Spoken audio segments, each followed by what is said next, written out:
Hi students, good morning everyone. Now we discuss about water supply and treatment engineering introduction part. So water is the one of the essential requirement for life and for all living things to need water for their life survival. Water is used for variety purposes like including drinking, food preparation, irrigation and manufacturing. And then the 70% of the earth's surface covered by the water, and in that less than 1% of the resources is available as a fresh water. So the protected water is, and protecting the that fresh water is important thing for human being nowadays. And this is not a evenly distributed throughout the world. More than 1 billion people worldwide, mostly in developing countries, lack safe drinking water.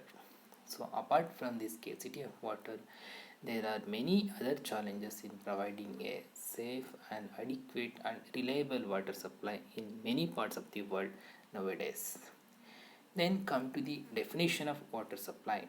It's concerned with the development of resources of supply, transmission, distribution, and treatment of water. The term is used most frequently in regard to municipal water works, but applies also to water system for industry, irrigation, and other purposes. And another one definition is there for water supply.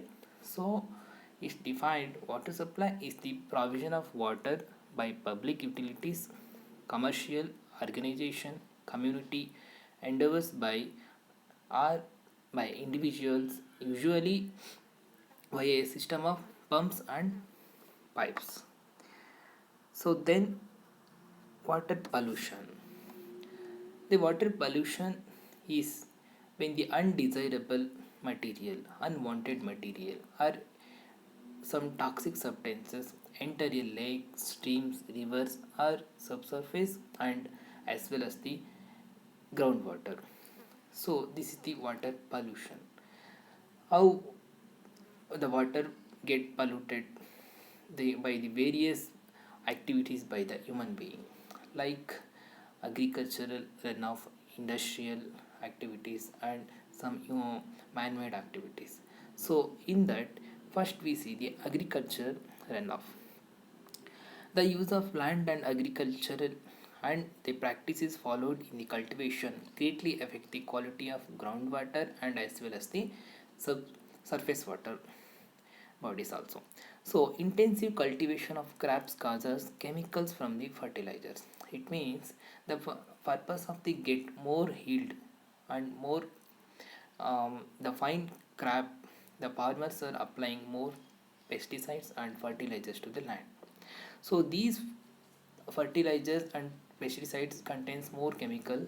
So these chemical contents are get deposited and mixed with the soil and get seeped into the groundwater also. In rainy season, they run through the rainwater and finally it enters to the surface water bodies. So like these, the chemical contents are reach the subsurface and surface water bodies and the water get polluted by these chemical contents. So then industrial effluents. The wastewater from the manufacturing or chemical process in industries contribute to water pollution is more. Industrial wastewaters usually contain specific and readily identifiable chemical compounds. During the last 50 years, the number of industries in India has grown rapidly. But water pollution is concentrated with a few subsectors, mainly in the form of toxic waste and organic pollutants. Then, this a large portion can be traced to the processing and industrial chemicals and to the food products industry. So, in fact, a number of large and medium-sized industries in the region covered by the Ganga Action Plan do not have adequate effluent treatment facilities. Most of these defaulting industries are sugar mills, distilleries, industry, leather processing industries, and thermal power stations. All these industries, most majority industries, are have treatment facilities for industrial effluent, but this is not the case with small scale industries, which can't afford enormous investment in pollution control equipment as their profit margin is very slender. Those small scale industries are they discharging their effluent directly to the water bodies like river or lake, which nearer nearer to their, yeah, industrial area. So then we discussing the objectives of protected water supply.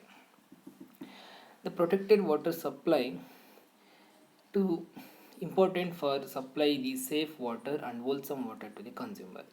Then it supply water for sufficient quantities for the public use and consumer. Then to supply the water at convenient points and timings.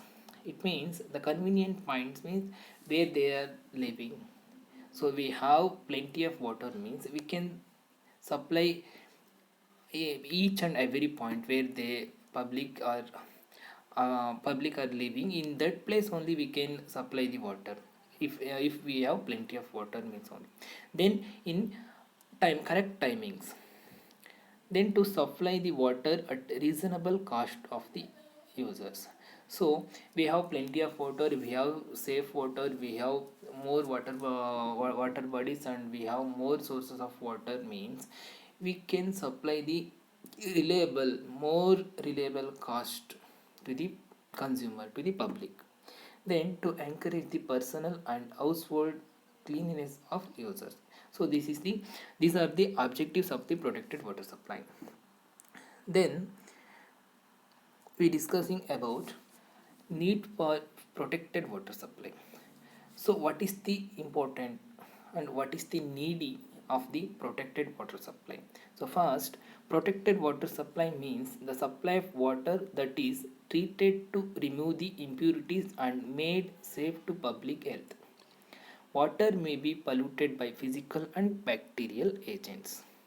So the water supply, protected water supply means this is a process, this is a step to remove the impurities from the polluted water to supply the safe water to the public. Okay. Then the protected water supply system is only available in the urban areas and only to some extent in rural areas. You know, in urban in India, most of the protected water supply systems are available in the urban area only. In some few percentage and some extent it extending to the rural area. But I told in country like India, essentially a village-based country, and the majority of population which lives in the rural villages need safe and potable water for usage. Then most of the rural population, if not provided with the protected water supply systems, they are mostly depending upon the conventional sources like lake, pond, and rivers, and as well as the groundwater also. Then people consuming this water without any treatment, they bound suffer from the waterborne diseases. So like typhoid, cholera, poliomyelitis, jaundice, etc. The rural water supply system aim to provide reasonable quantity of safe, wholesome water to satisfy demand of people, and thus helping the maintaining better sanitation and beautification of surroundings, thereby reducing the environmental pollution. The aim of the water supply system in India, it's provide the reasonable quantity of water to the public to ensure the sanitation and beautification of surrounding, and thereby reducing the environmental pollution also. Then demand of water. So demand of water means the requirement of water, the amount of water required per various field and various activities and various sector in the municipal. So first, before designing any proper water work or water supply system in the any sector, we have to know the requirements, we have to know the demand of water to the that particular sectors. So first we see the types of water demand. In that, first one is domestic water demand, second one is industrial water demand, and then institutional and commercial water demand, then demand for public use, and fifth one is fire demand. So first we know the domestic water demand. Domestic water demand includes the water required in residential buildings for drinking, cooking, bathing, lawn sprinkling, gardening, and various purposes in the residential. The amount of domestic water consumption per person shall vary according to the living condition and lifestyle. As per Indian Standard 1172 and 1993, the minimum domestic consumption for a town or a city with full flushing system should be taken at 200 liter per head and per day. So, we in that 200 liter per head per day, we distributed for various purposes like drinking required 5 liter per head per day, and cooking purposes for as also 5 liter per day per person, and bathing 55 liter per head per person, washing of clothes 20 liters, and washing of utensil is 10 liter. Washing and cleaning purposes is also required 10 liter, and flushing of water closets means washrooms, bathrooms, and it requires 30 liter per head per day. So then industrial water demand. So industries require a large volume of water for manufacturing process and cooling operation and steam generation, for processing and sanitation purposes, and another purposes which we they doing in manufacturing process and production purposes in the industries. This part of the water is known as industrial demand. The amount of water required for the industries, that amount we call it as industrial demand. So in industrial cities, as per capita water requirement may finally be computed to be as high as 450 liter per person per day, or so as compared to the normal industrial requirement like small scale industries 50 liter per person per day. So in industrial area they require plenty of water. The plenty of water require amount of water they require for the various purposes, like they if they have in manufacturing process, if they produce more amount of temperature and more amount of temperature products means they have next they have to cool that product, so they require plenty of cold water. And after the washing purposes and cleaning purposes, for cleaning purpose of machines and all other purposes, industries has more requirement of water. And in industries also have human sources now. So for the for purpose of human being, they in industries have bathrooms, washrooms, and cooking etc. Cooking activities also. For these included, the industries require more water. Then institutional and commercial water demand. So these institutional commercial water demand includes only the municipal sector. In that includes the commercial and other establishments such as offices, hospitals, hotels, motels, and restaurants, cinemas, schools, and etc. And factories are industries which comes under the municipal sector. And an average for a town or a city with moderate factories or industries, a provision about 20 to 25% of the total water consumption is generally made in the design of water supply project for those users.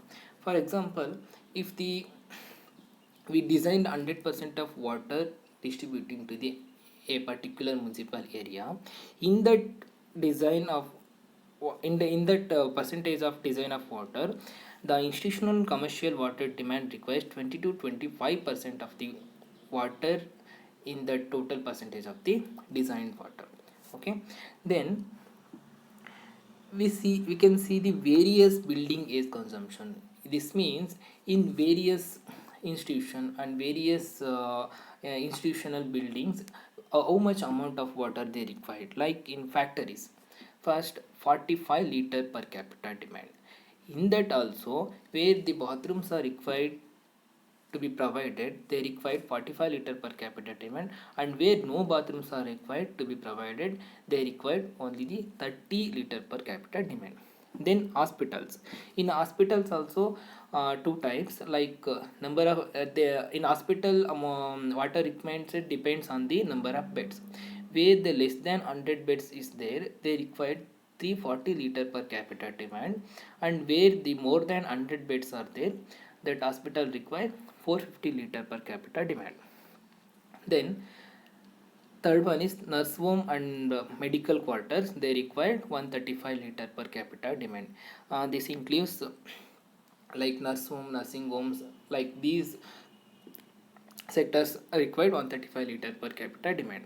Then hostels also have the 135 liter per capita demand. In hostel, it's including all cooking, washrooms, bathing, cleaning, and all purposes included there. Then hotels, per bed means per person, per bed means we can consider a per one room, it requires 180 liter per capita demand. And restaurants also, per seat they require 70 liter per capita demand. And offices is in private offices or government offices, they require 45 liter per capita demand.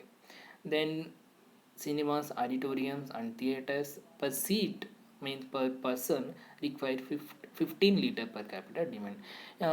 In auditorium and cinemas, in that only the purpose of drinking also not there in all the cinemas and auditoriums, they require only the purpose of the washrooms and bathrooms, in some extent for drinking purpose, so they comparatively the less requirement in this sector. Then schools. In schools also, two types. In day schools required 45 liter per capita demand. In a residential school required 135 liter per capita demand. So we consider this is a residential school. In residentials, the various more purposes like cooking also included, and cleaning, washrooms, and all included. So comparatively to the day schools, it requires more amount of water. Then demand of public uses, this means the municipal consumptions. So this includes the quantity of water required for public parks, gardening, washing, and sprinkling on roads, and use in public functions. So the demand of public use means the requirement of water to the public activities, like public assets, like the parks are public uses, and public toilets, public washroom, public bathroom, all these public assets and public sectors all coming under the public sector, and how much amount required for these sectors are considered as a demand of public use. A nominal amount not exceeding 5% of the total consumption from the designing of the full amount of from the design. So for example, we design a 100%, I told no, the 100 we design a 100% of water to distributing the municipal sector. For any sector, in that percentage of amount, only the 5% we distributing to the demand of public users. This percentage is not exceeding. If this percentage exceeding means it shortage for other demand, like fire demand, residential demand, and municipal, institutional, and commercial demand. So this percentage should not exceed the 5%. Then in that various consumption we can see, like public parks require 1.4 liter per meter square per day, and then road watering require 1 to 1.5 liter meter square per day, and sewer cleaning require 4.5 liters per head per day. So then next one is fire demand. It is the quantity of water required for fire fighting purpose. In thickly populated and industrial areas, fire may break out and may result in severe damages if not controlled effectively. So, fire demands means the amount of water required for the purpose of firefighting. So, we can if we consider the thickly populated area in like Bangalore, like cities in Bangalore, Mumbai, and Chennai. In these areas, if any fire issues are happens, the control of these fire issues are very difficult because the residential areas, the residential houses and other components are thickly adjacent. There is no space between any residential buildings and other buildings. So if there happens any fire issues in that area, the controlling of that fire problems is very difficult. So in that purpose, for designing the water supply in the municipal cities, they consider the fire demand also. This is the most important demand of water system. So as such, for almost all the big and medium sized towns or cities, provision should be made in the water supply scheme for meeting the fire demand. So for fire demand, for estimating the amount of water required per fire demand, various formulas are there. Some five formulas are there. In that, first we see the National Board of Fire Underwriters formula. So National Board of Fire Underwriters formula establish a formula that is Q is equal to 4640 root P of 1 minus 0.01 root P. In that, Q refers quantity of water required in liters per minute. Then P refers population of the town in thousands. So this formula used when population of town is up to 2 lakhs, and when the population in the town is more than 2 lakhs, the provision of 54,600 liters per minute in made with the extra provision of 9,100 to 36,400 liters per minute for a second fire.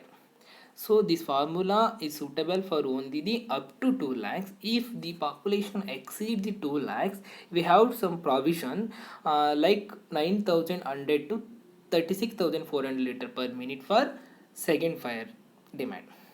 So then next formula is Freeman formula. It's consider Q is equal to 11,355 of P by 10 plus 10, and in that E is equal to 2.8 root P. So where E refers period of occurrence of fire in years, and these both formulas Q and E give I fire demand, which is not suitable for actually these formulas are not suitable for Indian condition, because in India we design only the consider the medium or small amount for the fire demand. So these formulas are not actually not suitable for Indian condition. For Indian condition, next one like Kutling formula is most and satisfactory results. Kutling formula gives most satisfactory result to the Indian condition. So we see the Kutling formula. So Kutling formulas consider Q is equal to 3182 into root P. Here also Q refers the quantity of water required in per liter per minute, and P refers the population. Okay. Then Buxton's formula. Buxton formula is Q is equal to 5663 into root P. Here also Q refers quantity of water required in terms of liter per minute, and P refers the population. Okay. So we today's session we see the introduction of water supply and what is water supply and need for protected supply and what is the objectives of water supply and various demand in the various demand of water like domestic water, industrial water, water demand and institutional and commercial water demand, and demand for public use and fire demand. So, and the various formulas for estimating the amount of water to the fire demand. So I will stop this session today, and next session I will continue from the per capita demand of the water. Okay, thank you.